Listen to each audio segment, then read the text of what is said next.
राज्यमंत्री अर्जुन खोतकर उद्धव ठाकरेंना साकडं घालणार आहेत असं कळतंय। जालन्यामधून रावसाहेब दानवेंना लोकसभेसाठी मदत करणार नाही अशी भूमिका त्यांनी घेतली। उद्या ते उद्धव ठाकरेंची भेट घेणार आहेत असं कळतंय। विवेक कुलकर्णी आमचे प्रतिनिधी आपल्या सोबत आहेत। विवेक, ही अजून एक महत्त्वाची बातमी राजकीय गोटातून।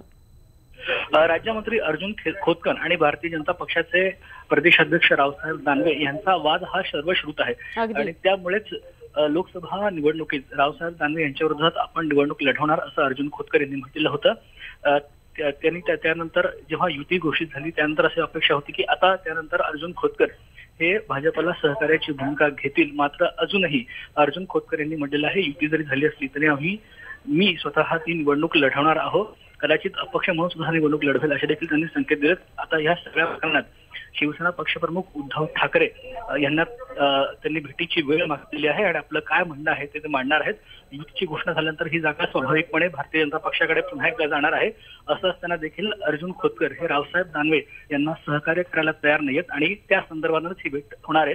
आता उद्धव ठाकरे नेमकी खोतकर यांना कधी भेटीची वेळ देतात हे पाहावं लागेल आणि त्या चर्चेतून नेमकं काय निष्पन्न होतंय हे देखील जालन्याच्या राजकारणाच्या दृष्टीने महत्त्वाची गोष्ट ठरेल। अगदी धन्यवाद विवेक, आपण ही सविस्तर माहिती दिल्याबद्दल।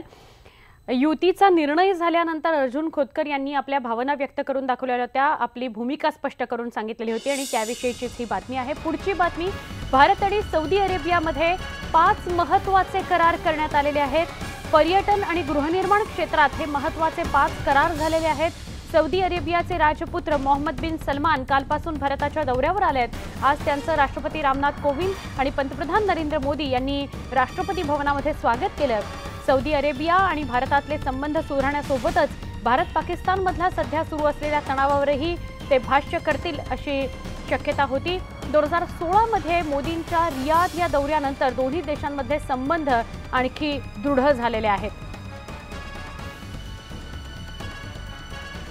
मोहम्मद बिन सलमान आणि पंतप्रधान नरेंद्र मोदी यांच्यामध्ये संवाद झाला। राष्ट्रपती भवनामध्ये आज रामनाथ कोविंद आणि नरेंद्र मोदी यांनी सलमान यांचं स्वागत केलं।